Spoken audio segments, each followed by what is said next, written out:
Good evening, tukwaniriza nnyo ku Junction ogamba otya eyo gy'oli gyesinzidde okubanga Hey. Anti Suma Kulan Pavin. Obutasoma busiru. Chiddemu. Obutasoma busiru is a topic of discussion today. And second insta, esanyu. But God has been so good, and I hope God has been good to you as well. Welcome to the show. Obutasoma busiru. Zechechibuzo nagambye. Obutasoma busiru okusoma kye. Suzabu ondabya katete. Naye ng'owoomye Suzabu. Suzabu ngakozeemu omulimu. Pavin anyumira nnyo colors bannange. Mutegeera. Naye She's light. Alabika. Bw'agenda eri okushopinga. I think she always has you in mind. No, me and other girls, girl. You and you're a girl, you're still a girl. Me and other girls out there, because size 10, 12 are easier sizes to dress. And Mbagambi even shoe size. If you want to gift me shoes, size 6. Which is 39. 39, yeah. Size 6 UK. Size enzibu is a 41 mukazi eyengatebe. Jebali. Ngoyamala 41. Yes. Ne 42. Ngere watwala wacha daddy. Oba wafanana daddy. Omanyo osobola osanga nga mama yalina ekigere. Kati yaba yatwala kya taata we. Naye nze nayambalanga engatto naye nga mami agamba naye mwana wange engatto naakagigula engatto amangu ageekuleseewo ng'amanyi okuŋŋamba mwaba 44 ngenda kutwala mu factory bakupimeko bupimi kati akagatto anti so kyova oyambala closed. Omanyi closed erina weewumbawumba akagere ekyanti so sikiri tekyabyaba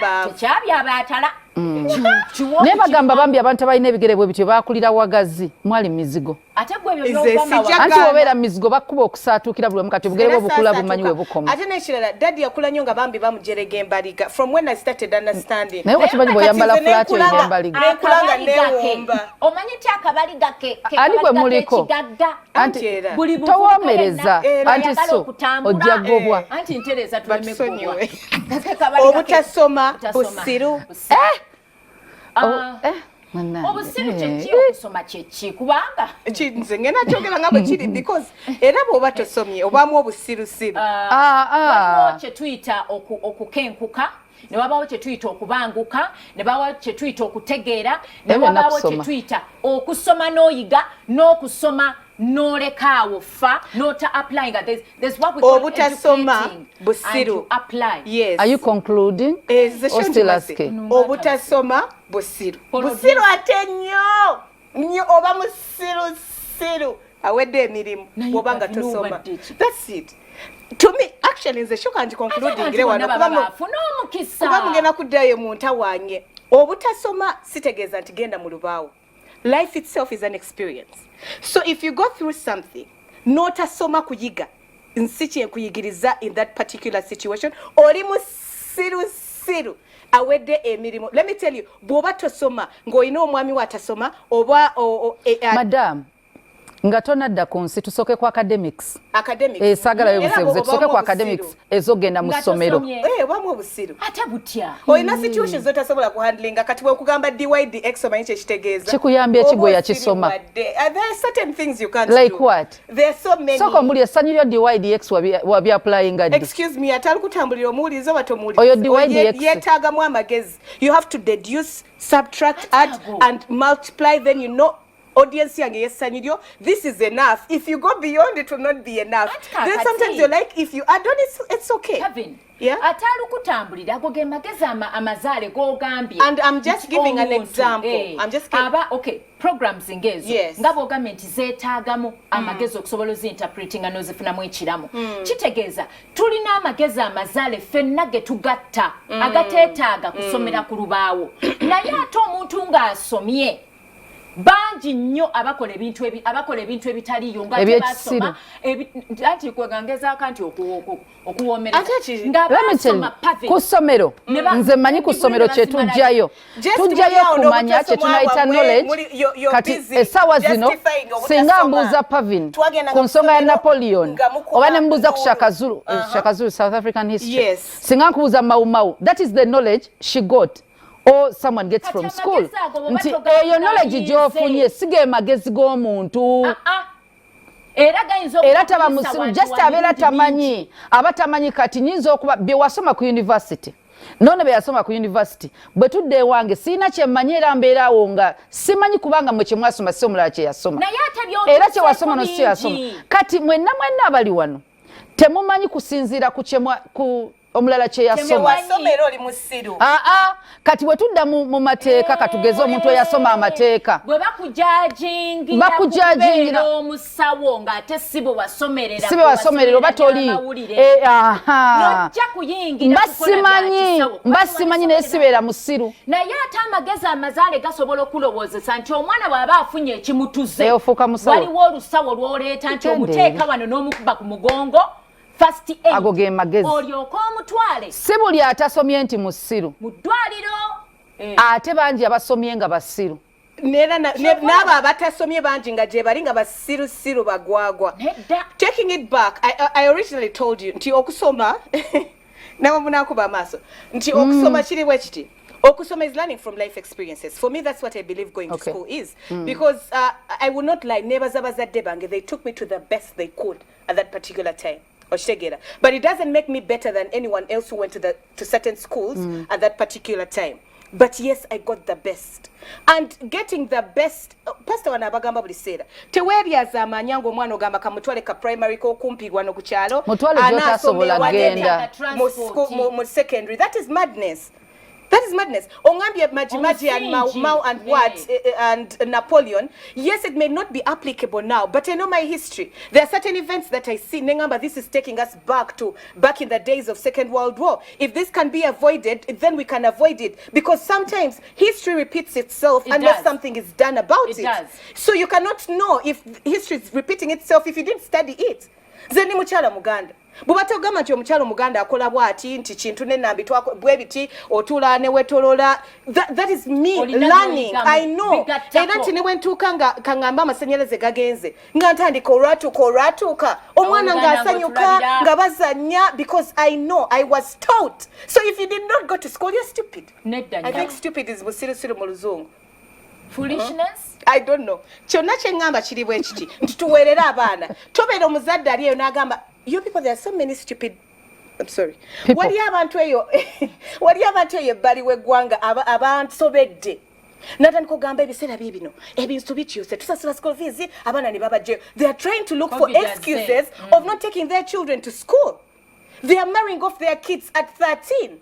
Bekwasa kino nti mbuddi wide x akuyamba kigwe byo olw'abantu abamu betugenda osanga mu maaso nga be baboosi oba be bapulezidenti oba be baki nga be bano omwana mutwala asome olwa society gyagenda okubeeramu abantu bagenda obeeramu society emulabanga musiru sagala wezze ku side gy'otategeera osomye ebitabo byonna obimazeeyo osoma byaki toyagala banno basome obagamba nti bagezi si buli kaseera nti omuntu agenda kufuna opportunity anti sombuzaabuza nnyo ebitabo osomye byaki ebitabo oliawo tubuzaabuzaambu kuyamba ggwanga kakati ebitabo bino olwaki mbisoma nyongere ntegeere mu kubisoma ekyakutwala okusoma digiri 14 wali tolina magezi ga busaale tegala nkubuuze nga bwonziramu madam teacher nzijawo ogira wetegeka okufuna digiri 14 wali tolina magezi ga buzaale you have 14 degrees 42 PhDs you have nedda Pavin kati kyenjagala tutegeere nti omuntu yenna bw'oba ofunye omukisa ogusoma genda osome agenda asome no anti so kijeyo bubi si bw'oba ofunye omukisa it's not a luxury it's a necessity in this world that we are in noonya yiiya abantu bagaba bursaries nkola wano obulango all the time temuwuliza radio probably and people saying bw'oba wayita bulungi P7 we have UPE thanks to our president bw'oba ovuddeyo nga weyiz you people stop getting comfortable we are done with pity parties exactly so wekwasa ki oba munoonya tujje tukonkone wammwe is available ensi gye tulimu madam tuyinza okuba nga si bya degree oli kusomera osome essaawa eno wenjogerera osoma ki oba ali ku masters oba ku degree oba bwabadde tolina bugezi buzaale ali ku masters oba ali ku PhD ali mu international university bakuyita madam teacher ebintu byonna obimanyi ebitabo byonna ebya textbook abimanyi wazzeeyo osoma ate bwe bamulaba mu you're busy telling people oh you're not stupid you're just unlucky. But that's the truth. What's that? They are not stupid, but they need to get knowledge, acquire knowledge emu mu ssomero. Nti alina bwegenda okuyambako okusurvivinga. Even if they are not in school. I think that's the No, problem. there is school. Nga tetunayogera kweri ensi Pavin gyagambye nti bye tuyitamu. Naye ze tuyita academics, bye tuyitamu nga teacher. Academics zine ebintu ebimu ze bituyambako. Abazadde abalowooza abaana tebalina genda ku ssomero. Abaana abamu n'abantu abasinga famire zaabwe tezirina kye zibongeddeko okuggyako abantu be basanze mu ssomero. Kituufu. Family. Abamu tetuyimiriddewo lwa family. Tuyimiriddewo lwa abantu be tusanze ku ssomero. So tufunye emikwano nti tugenza osanga ng'abantu abamu abatuyamba bali mu offices twayitako nabo awantu either primary, senior oba university but somewhere mu ssomero. Ekyokubiri omuntu tuyina society erowooza nti bw'otasoma oba totegeera. Oba totegeeramu era sometimes. Oba oyina akalaakinga akatonotono. Nga omulimu omuntu agenda gukuwa asooka buuza wasomako nasoma ayinza obutatunulira kiki wasoma naye amanyi kasitoba nga wayita ku level eno eya academics obwongo bwo buyina engeri gye babwozaako enfuufu emu. Waliwo enfuufu eno omuntu gy'alowooza nga singa ataasoma. Alowooza nti buli kimu kisobola okubeerawo asobola okusurvivinga nga tasomye. Si kituufu. And I need to awo wenyini woli. Grace gye wasurvivingiramu anti Sue nga tosomye. Esobola okuba yali mbeera. Ayo yali mbeera. Nedda. Anti Sue. Leka nkubulire Pavin wali olabye omwana abalira kasasiro nga oba omulalu yenna. Junior twateekanga omumwa ku tap bwetuti. Eyo Grace ndala. Anti Sue tutera ekyogera nti waliwo abantu nga mulalu ali ku street nga ali ku street omulalu Katonda amukumirawo n'atawala kolera n'atawala ki gwe kikole. Wali omulalu yakuba mukwano gwange teke mugo. Kati gwe naye bw'olowooza nga Katonda akuwadde capacity anti Sue efumba emmere eri clean nolowooza nange kandye kasasiro. Waliyo abantu nga ba excuse nga Pavin we yagambye nga anoonya engeri gy'ajja omwana mu ssomero naye ng'alina obusobozi obumutwala mu ssomero. Okimanyi nti waliwo abatuula ne bawanika amagulu ne bagamba nti tubadde tusaba gavumenti atuyambe nga waliwo omukyala eyafumba ebikuta by'amatooke n'agamba banange tebajja kufa njala. I would rather a person ayiiya. I would rather a person who goes out of their comfort zone to do whatever they have to do to make ends meet. Kategori awo gama tesobola kusoma tetuyina sente. Nasanga omwana ali 13 years ali mu senior yakwanga ngamba ali mu senior 1 yali mu senior 1 by the time we bagala amasomero nga bali abo babiri naye omwana buli wansomooza ne bungamba twalabe ku TV ng'oyina ennimiro twagala kujja tulime tunonya school fees kyekyo. Tebakugambye nti tubadde tusaba school fees ow'obwereere baagala mukolerera anti so oyo omwana amanyi kye bayita education. The importance of education agimanyi nti agenda tuuka nga ayina ebifo ebimu by'atasobola tuukamu. Okusoma abantu abamu bayinza okugamba nti tekulina we kugenda bayambira. Waliwo abantu abamu ng'omusanze mu church nalowooza nti ekisa kigenda muyimirizaawo. Kati kankubulire waliwo abantu abamu nga bw'oba tosomye toliyogera nabo era nga bw'oba oyagala okwogera nabo soma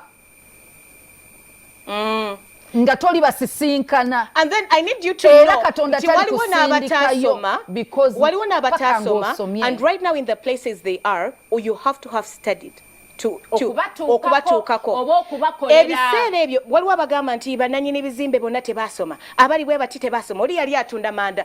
Those days are done. Those eras are actually really done. Right now you have to apply a little bit of knowledge to get to places. Tewakyali eyo lack nti yatundanga akabalagala n'agula emmotoka. Ebizibu birimu bye balina beba employees bababbye. And I would rob you right tewasoma ngenda zibba anti Sue. Omuntu asomye nga running business ye. Ate sagala tulowooze no, it's just a figure of speech. It's just an example that you haven't gone to school and you feel so comfortable, but you'll reach a stage where you have to employ someone who has gone to school. Wakirifuna omuntu akusomesa kaawo akutraining ko mu baba engeri gye babala muntu genda mu ssomero. Adult education is there. Lisusa papers okugenda mu ssomero. Okususa papers kwe kuba nti wa graduate nga noba wakola library studies gye nonyezaayo course simanyi wali abagikola. Isn't it a good course? How many public libraries do you have in Uganda? All I know is people used to study. What do they do? Auntie Neda, what do they do?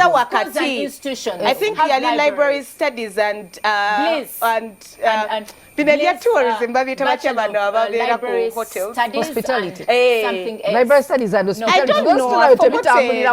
I don't know, but it was that something is maybe like hotel that. management and something. Makula, amasomero gonna gaina libraries. Tuba twetaga ba librarians. Institutions zonna zetaga libraries. Okubala ebitabo, okubitereza, okubikuuma, okubiregistering. Ate ennaku zino tugenda online. Universities these days actually when you apply you get a tablet. Siucho nawulire wamwe babawo. Yes. But at the end of the day my librarian abakola ki? Ati abeerawo unaregistering akatabo gunike kafulumye anti suya akatutte. No mwana wa P7 asobola obikola.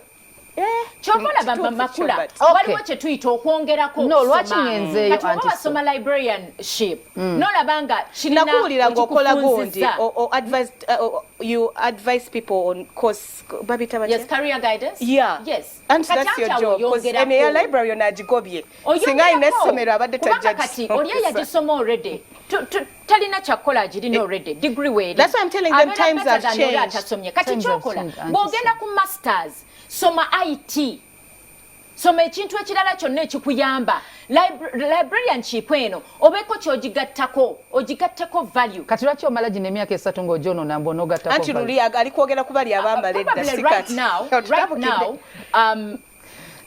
waliwo ebintu ebintawaanya ez'enjawulo kosi zonna eziriwo emirundi egisinga tezandibaddewo singa tezaalina mugaso. There's what we call revision of curriculums, revision of courses. That's what we are telling you now because in the era that we are going in, I'm not attacking anyone. If the shoe fits and you feel like you're going to get angry, it's okay. But there are few libraries. People hardly read books these days. They go online, they type in the book they want to read, or they store it on their phones. So as a career guidance, person, when you go to schools or when you go to those universities, when you talk to the chancellors, let's revise some of the courses. Busy. Ebitabo kati biri mu audio form. Nabakusomera akatabo ko nawe notuko typing a research ng'oginyumya bunyumya. Now tell and so chinga bwegenda. Let me tell you. Abatukolera nga research tebashayina. Wetugambira nti waliwo n'abasomye nga basiru. Actually tewacha. Yeah. Kubanga waliwo ebintu by'embuuza bye musoma simutamanya anti so ennaku zino engeri gye tugamba kati engeri tugambye abantu nti musome ennaku zino abantu basoma waliwo ebiseera we nasomera nze 2000 atoyogera tugenda okubalira emyaka no anti omwaka ne munagibala yo kale 2000 zinga za 2000 what 2005 wali mu class ku university mukama yene yali university ki Makerere first year oba ng'omaliriza gwe tofaayo kyekyabawo obala ki njagala kubuulira emyaka gyange we nayingirirako Makerere bwe kyali ng'aba bambi oli kito oli kito njipazi olagijja ku ngalo makulanga oli muto zebujo nkusuubiriza n'ogattamu obugere Pavin makula mulabaka bulauzi mukalaba Mickey Mouse ze nwani saaki myaka tewali kubanga mbeera mu baana bato mbeera mu baana bato akaviri naye mbadde nkubuulira nti we nayingirirawo university nga bantu balina kino n'abazadde omwana wange kasitayitayo gwira eri eddalu omwana kasita tuuka ku university kimala naye nga sina university ebiseera ebyo nga bazadde bafa Makerere kasita awulira ekigambo Makerere kati ng'omwana agenda n'asoma kyonna ekiri Makerere n'afuluma ne kakati n'afuluma nga tayina ng'omwana eyasomedde mu university endala yonna omwana avaayo ba institute kati tukyayina abantu abamu abasiru bwe batyo ng'alowooza nti university bweti yesobola is a qualification enough omwana n'afuluma anti so I'm sorry bwe mbamba offendings abakola library studies the fact is zikolachi what are you doing in this country zikola zite bawandiika ebitabo When you study librarianism, you become a writer. It's a gift. It's a gift, Auntie Sue. Literature, thank you. Nga tobukola bulungi nga bw'olina bukola era obusawo buli useless. Kati nze kyendowooza mu kyo tugatteko empisa n'obuntu bulamu. Teweegumya Auntie Sue. Teweegumya bw'oba kye wasoma. Buli obusirusiru bwe nabadde njogerako. Buli obusirusiru bwe nabadde njogerako obw'obutasoma buviira ddala ku eri polishing eviira ddala mu kibiina. Awaka oba mu kibiina. Anti no, I already told you okusoma kwange kwa njawulo. Obutasoma bw'empito obw'ekisirusiru is if you don't learn anything from life and life experiences. But now going back to deducing it to different niches, going to school is important a bit. If you can't do it, or in a polishing energy, ofuna obuntu bulamu, oba teweyisanga kisolo. Polishing jofuna exposure. You ask before you go to pee. You learn to potty train yourself to malaga fuka. There are certain things you cannot do in public. You learn to share. All that you learn to share. You learn to be with other people. P1. Nenga still banga waita mu baby nursery ne middle. P7. Towagira nnyo. Anti so waliwo ebintu ebimu ng'omuntu akikola nogamba n'ekibi obutayitako mu ssomero nga ebintu ebabigiriza mu ssomero. Anti so essomero. Ageze mu ssomero nti abikola. Okyali ku Junction. Tukyagendera ddala maaso era nga tukwebaza. Obutasoma busiru. Take it to our Facebook page and let us know.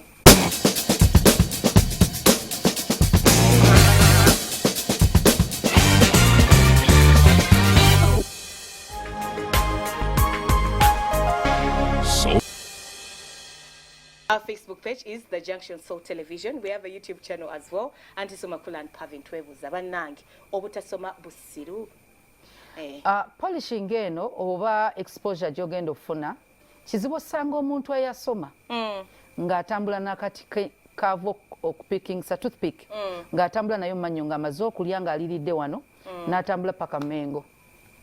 Era bw'omusanga ng'akikola omanya ayinaawo obuzibu bwe yafuna ku muwongo awaawo ng'amaliriza okusoma because it's not normal. Ebintu ebyo babituyigiriza mu ssomero. Etiquette, bakuyigiriza table etiquette, they teach you how to behave around the opposite sex. Kati obusiru wengenda okukkirizaamuko ne Pavini ebikolwa byo bitulaga nti oli musiru. Kubanga bw'oyitako mu P1 like bwagambye katugende mu deke mu nursery. Obusiru kyeki. Obusiru kwe kukola ekintu kye tutakusuubira mu kukola okusinziira ku myaka gyo ku kikula kyo ne mu society mwoli.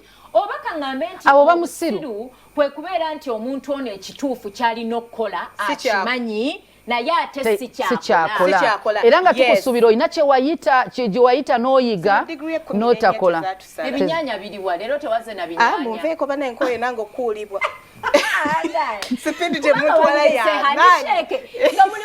Akimanyiza totandikanga kyotamalirize. Atusuga sinera ka point ko ogambye obusiru kyeki. Obusiru ye muntu okumanya nti kyakola kikyamu oba kyagenda okukola kikyamu n'asigala ng'akikola ye muntu okumanya ekituufu ekirina okukolebwa naye n'atakikola. Kyola sometimes omuntu agamba lwaki weesiriwaza because you're expected to do this. You know you have to do it, but you don't do it. And that's what we mean. Chetubade twogerako. Ogenako mu ssomero, you get a certain bit of polish. Like ofunamu akensonyi. Obate weyisanga nsolo. Dignity. You get a bit, yes. You know how to behave around people. Nenjogera. Atenga sitegeeza nti abatayiseeko tebagirina. Yes, temugirina. Naye nga osobola okugifuna bw'obanga muzaddewo akoze akusomesezza. And the other problem is gwe ng'omuzadde kiki ozaala baaki abaana b'otosomese. Omuntu osobola omubuuza lwaki azaala abaana bange batugamba tugende. I think it should be our next topic. Because honestly, mu Bible musomamu bibakolera kati gwoba oyagala kuzaala nga kamyo ogenda kukoma muzaale mwale naye nga mukama yennyini yagenda maaso you have responsibilities as a person, you have to provide for your family, olina okukola, olina okubeera omugezigezi. Oyagala gamba tali mu Bible yasoma nedda kakati lwaki bano abateesobola oba olyawo okutwala abana si buteesobola tekiriyo ekyo buteesobola noonya akuyambako lindako abantu go lima anti so buli generation buli mulembe guyina ebintu byeguyimiriddeko emirembe giri gyogamba egya Yesu balina okusoma okwali kwetagisanga kwagenda mu tempo ne musoma anti Bible ebetugamba nti omuntu atasobola labirira banjuye ali worse than a non-believer okulabirira bomujo mu generation gye tulimu anti okulabira mu generation gye tulimu sikulya kwokka anti su generation gye tulimu omwana w'okusurvivinga n'okufitinga mu bantu alina okusoma okujja mu bantu omuntu omulungi alekera abaana b'abaana be ebyobusika ebyo temubirabako mulaba muzaale mwale anti ozaala buzaazi ebyo pastor byatera okugamba abantu osabira omusika muzigo nga ne bwofa omulambo gwe bagana oguteekawo mukadde nampa miliyoni 10 tebikyaliyo gwe wali osanzetetukyalonda na ssente nti nasanze ekipapula nga mulimu ssente eri generation endala anti eno era gye tulimu empowering even a girl child batuterawo ne point emu ey'omwana omuwala bakwencouraginga kusoma society gye tulimu era gye tulimu ya IT ya bintu kuba olina okuba ng'olina ky'omanyiiko mu nsi era ojalaba n'okwesimba mu ssomero obambo eddene obeddu nedda muwe ekitandikirwako whereby nkyaza aba DIT mu studio ne bagamba nti bw'oba omwana wo ng'osiimye tusobola n'omusomesayo oluzungu luno olucommunicating of language barrier naye nga babuuza in whatever language the person is comfortable in omwana musomese wiring y'emmotoka omwana musomese mutwale mu garage ayige babajja batya niyo wo mutuulidde ozaala mwaka ku mwaka anti batugamba kusoma emirimu si mirimu anti su nedda Napoleon yo yalina kyayambako olaba leven eya wansi emanyi kyayambako anti su communication Pavinas ayogedde ekintu akibuuse it is communication mu ssomero anti su singa bakeera ku makya ne batugamba nti bannange tugenda leeta abazungu okukola mu salt media ne bagamba kati ba cameraman abagenda okubanga muba producer oba ne producer agenda okukolagana okimanyi nti abantu abamu emirimu giba gigenze communication naye okimanyi kizibu omwana okumala senior 4 kizibu omwana okumala senior 4 anti su nga tasobola communicatinga na muntu because tuyina olaba mu nsi gye tulimu eno world gye tulimu anti su oba babifuna waka ku ssomero somero gye basomeseza ennimi ezo era n'oluzungu lwogenda osanga ewaka ewa Pavin maama alina okuba nga alina gye yaluyigira anti su tukkirize nti abaana baffe tubalimitinga okuba nga tulowooza nti bw'aba Muganda alikolera mu Buganda era talisinkana batali Baganda bw'aba Munyankole talisinkana basukka Bunyankole alina kukolera awo olulimi lwamanyi lwero anti so bweddo tugamba nti tusomesa ebitali relevant olese point ennungi nti twasoma twabayitanga batya like you learn about different cultures. I've forgotten what is his name. Bachwezi. So you bwonoyimuka n'ova e Buganda okugenda ankole omanye neeyisa yaabwe nosoma ku Nairo Hamite simanyi Nairotics simanyi na gye baafubutuka tosobola kugenda eri n'okola nsobi zigenda kufuula mawe mukano mawe mulika mawe I even raised my eyebrows, you guys. I am too good. Kilano. Hakati. Ekintu kyanjagala okusoma kukulu okusoma kulungi okusoma kubakolebwa okukuteeka okukutwala awalala naye ebitabo osoma byaki nga togenda byapplyinga fees ziba zafiira ki ati kati it's not our fault. You as a parent do your duty omwana mutwale gy'alina okugenda musomese equipping to the best of your ability. Omuntu creating opportunity n'agikulaga teyenkana na muntu atakulaga opportunity omuzadde w'omwana ebisigadde birekere Katonda naye yennyini yeesalirewo maso yagambe naye nali saagala busomesa kanzire mu kino naye nga wamuwa ekitandikirwako naye embeera eganye kanjira njiyawo nsike chapati okitegeera bwe najjamu akasente neeyongereko nfuke professor naye teweerabira nti ne chapati basoma nsome ne baziiga okukola ennungi. I was just giving an example naye mujemba yigirize chapati kyangamba mukyo mwekwasa tebala ensebalese nnyo omumalanga mukolimira wali olabye abantu abagaggawadde nga babuloka b'amataka n'amayumba nga bagaggawadde n'okusinga nnannyini bitunda nga broker ayogera oluzungu ne gwaguze ebintu nze ngenda ku example ngono alitunda tasobola communicatinga naye nagamba yogera was Saida Kaloli yogera nabo omukyala yave ewaabwe najja wano wancheke ne balyoka bamubba najjuza sijjukira kyali kisawe kikuba nali muto naye nawulira nti omukazi katono agwedde alukuba bamubba buli lulimi communication. Because if she had that little polish, she would have a manager, she would have someone who handles her money and her businesses, or she would know her worth, because that babe was a celebrity. She was. She came and filled up the whole stadium. I don't remember where she was. She made all the money. Nebamubba. Gatamanyi kyakola. Ate nga tamanyi na currency. Tamanyi na gireze Uganda neza wano you can go to France and you tell them I want to eat or I'm hungry. Because you studied French in what? Senior 1. Kalo Spanish sirumanyi. Ne ofunayo olu. Naye singa ogenda kali katugamba oli mu US ne bagamba nti emmere gy'ogenda okulya ya $2. Oyina kubongo buno obusobola okukyusa. Sekutyayo anti so tulina abantu nga batya n'ebifo ebimu nga wali opportunities zaabwe lwa butasoma. Ziri mu luzungu. Okusoma kyemmanyi obulungi okusoma kyekukola kukuwa confidence. Thank you. Okusoma kukuwa obumalirivu. Okusoma kukuwa emikwano. Ate emikwano sinti bana abatayita nnyo ku ssomero ate tebalina mikwano balina emikwano naye emikwano giyinza okuba tegibagattako bulungi mu mbeera ey'enjawulo anti sugo okyali kankulyemu ekirimi okontinuwinge ku mikwano nga tonnavaawo emikwano gye tukoze nina mikwano gyange be nakula nabo wenankulabye maama wange bamuzaala nankulabye Bukesa nina mikwano gyange be nakula nabo era mbaagala nnyo those are like my gangos. But then what school does is my best friend is Amusamia, my other friend is Amunyoro, my other friend is called Ariong Brenda, like my other friend is Amuchiga. Are you getting me? It's diverse. Nti bwemba ngenze Busia. Tosobola kubula, tosobola mukubira ne mugamba Barbara, Barasa, help me. I mean Busia I'm stuck. Afune ugwa kubira relative angambe yimirira kukundi nkunoni.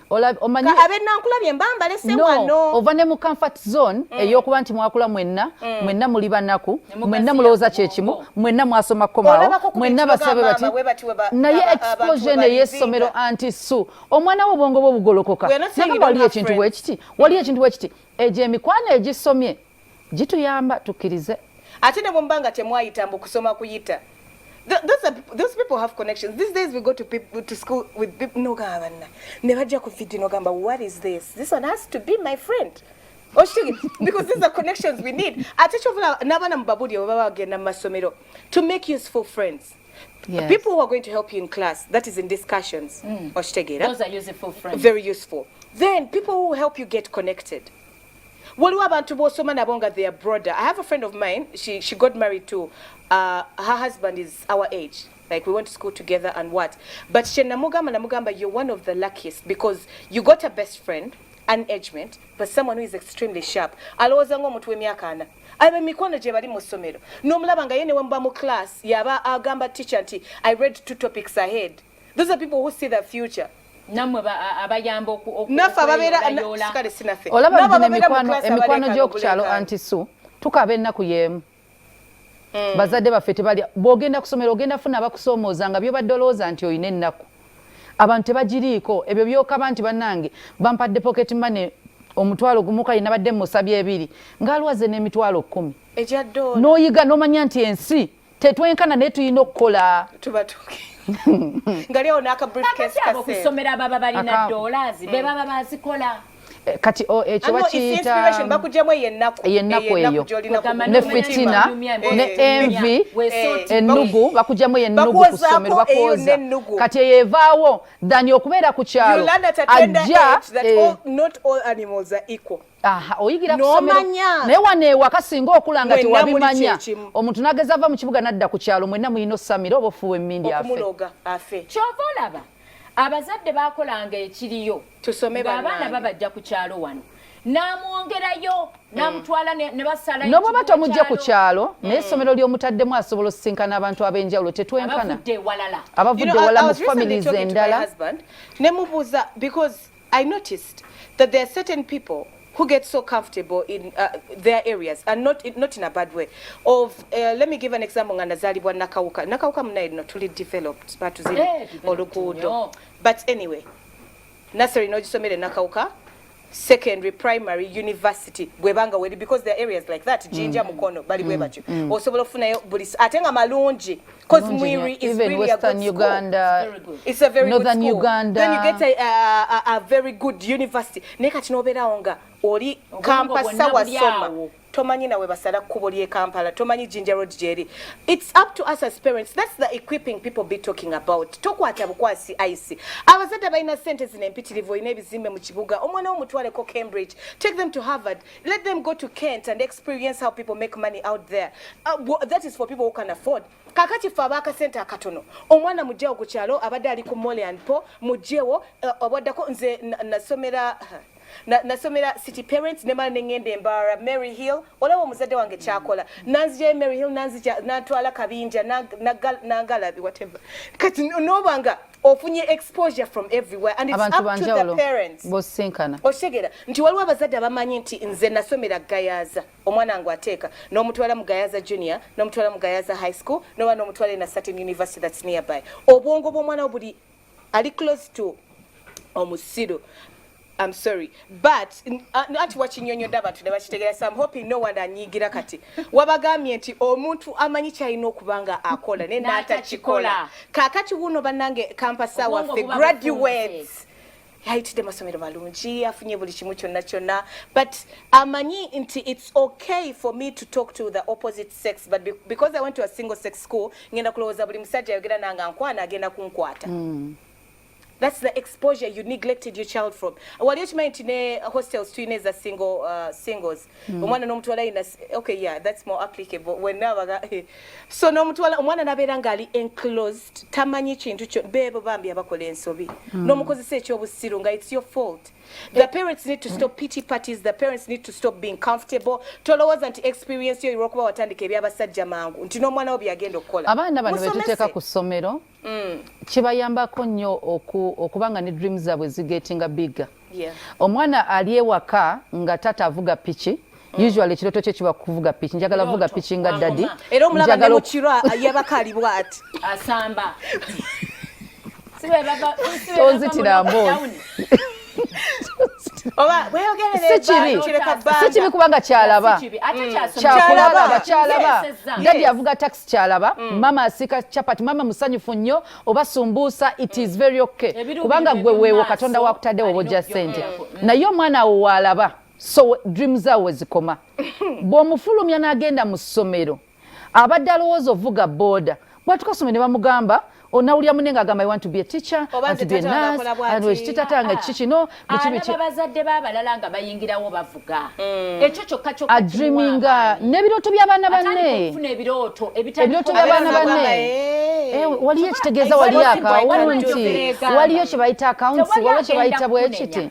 kuzaalibwa mu bunaku naye abaana bo okusigala mu bunaku kubanga eyo patio gyalimu osobola ogitereza osobola ogivaamu n'ofuna ebirooto ebipya ne bibanga bikuyamba. We are living in an era where people are very selfish kubanga tetukyalina budde we don't have time to drag everyone around. Nze nina bengamba nembagamba singa omanyi kyempiseemu if you saw me with something good, wandi nebaliza ku Mukama.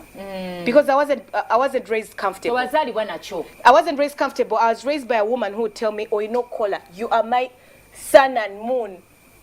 Oino kusoma, oino kola chino." She was my motivation, and she kept on saying it. I knew there is no comfortability here because my mom doesn't want to be here.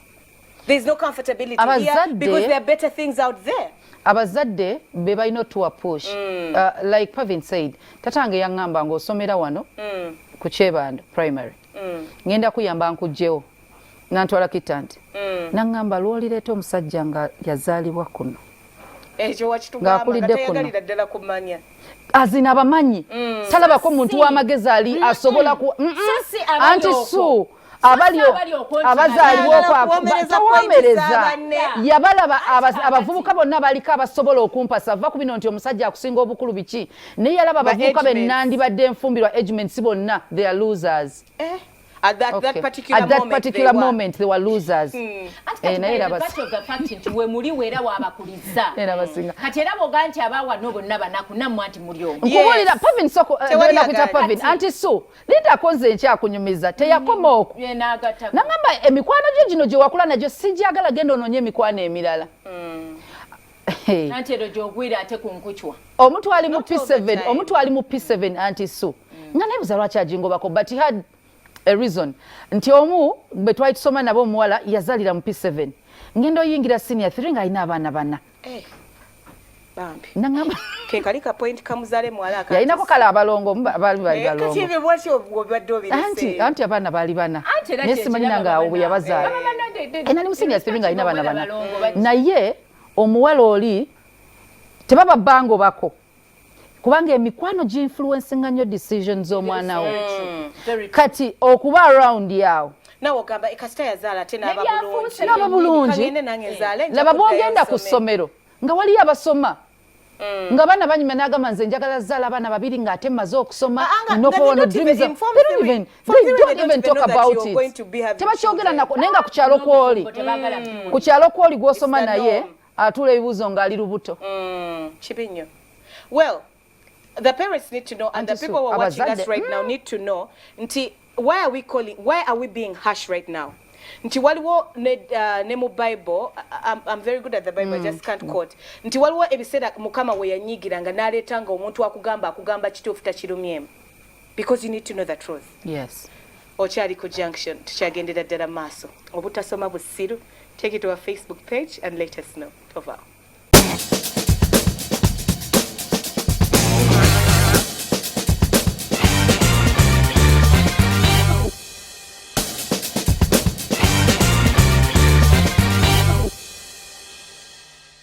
Okyali ku Junction, tukyagendera ddala maaso anti Sumakula and Pavin. Obutasoma bussiru is our topic of discussion today. Let us know on what you think. Waliwo abantu abatasomedde mu mbeera abo bo basiru nti waliwo enjogera esimanyi oba proverb egamba nti eyali alumiddwa ku musota ne bwalaba omugwa yeekanga once bitten twice shy meaning nti embeera oyina gy'oyiseemu tetukusuubira giddamu pasita atera obulira njiri n'agamba eyali akuwadde obutwa oyinza obutamukyawa nti tolimubuuza netaddamu kuwa mmere ate n'ogirya oba musiru yigiramu eyo embeera oli musiru anti kati oli musiru so oba musiru nga toyigidde mu mbeera. That's true. Like the way I told you in the beginning, ensoma y'obulamu okusoma okwa life experiences. And so I love you too.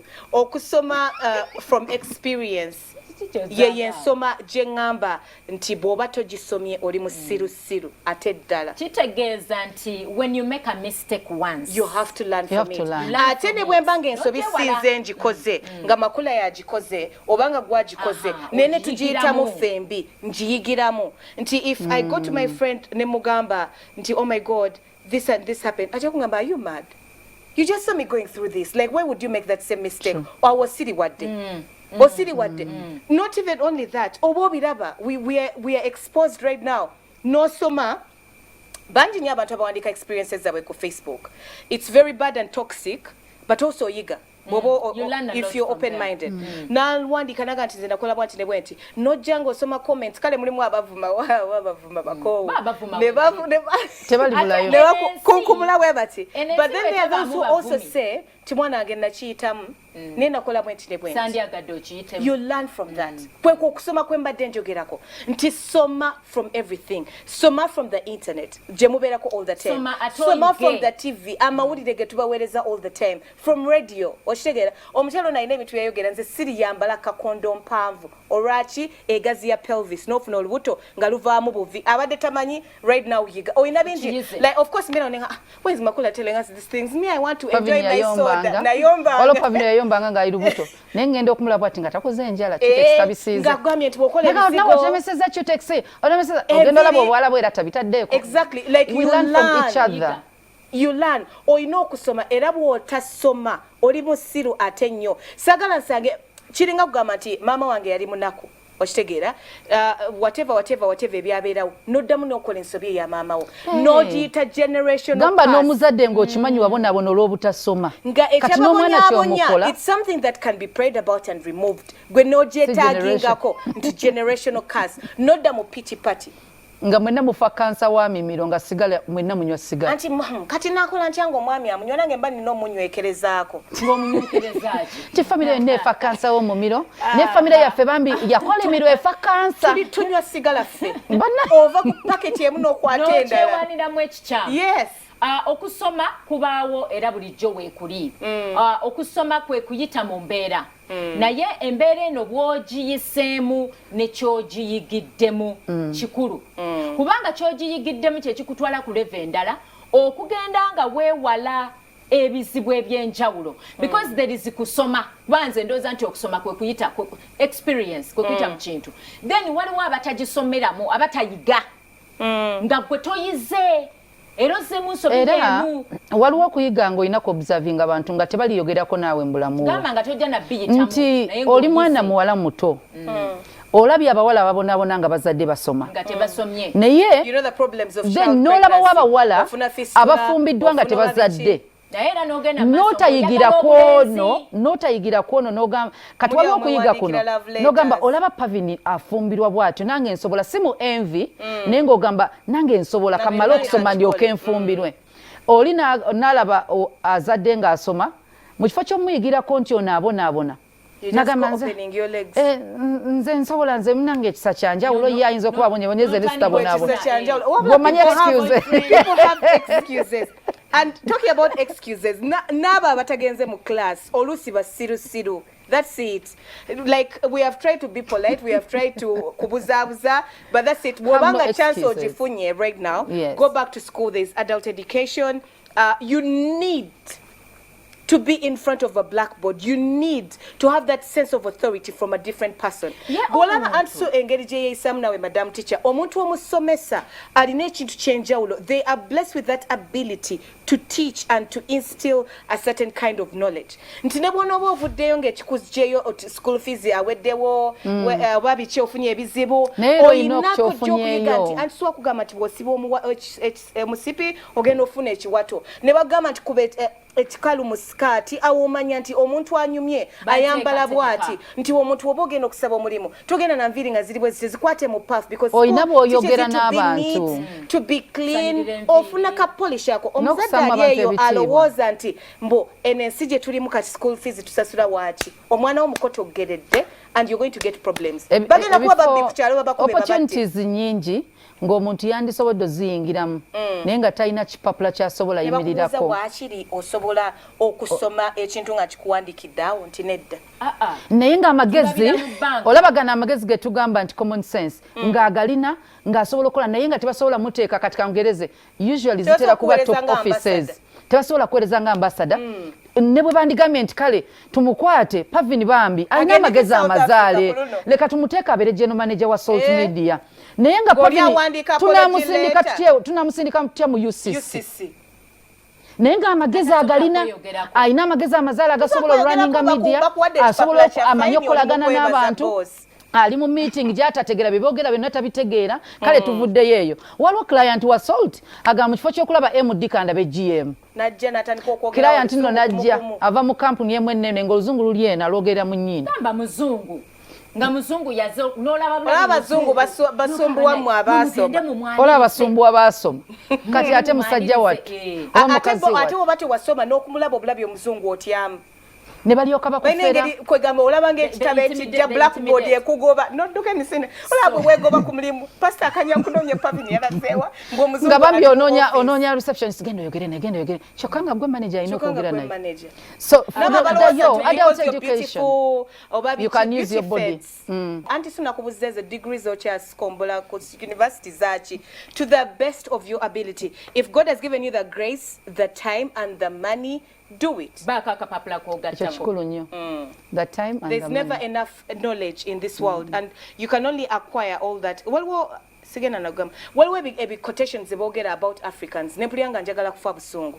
If you want to catch an African, put it in a book. Put it in a book. tutegebe tubimenye those are curses wabanga mubbi kungwe wekwata dollars walala yo muntu nga asomye ngafunye bank loan ngasoma terms and conditions era yasoma bwaba talina budde bubisoma afuna lawyer okyali mu terms and conditions za bank loan babuuze ku masimu ge bakwata they always just say agree tagando na kugamba read more oli mu kukkiriza bifaananyi byo nti esimu wagibuze tolina gy'obijja when your news leak you don't read they'll be like you agreed okitegeera you just keep agree oli abasaba looni olina akuleetera loan assistant nagamba signinga wano ate contracts z'emirimu nowaayo buli kimu ekyo ate contracts z'emirimu. There's a movie I was watching, it was about engineers and they were saying nti buli kyokola bwoba okikoledde ku company we own it but yakisayininga mu busiru walinga yakatandika tasuubirayo nti aligeziwala n'akola ekintu we akozesa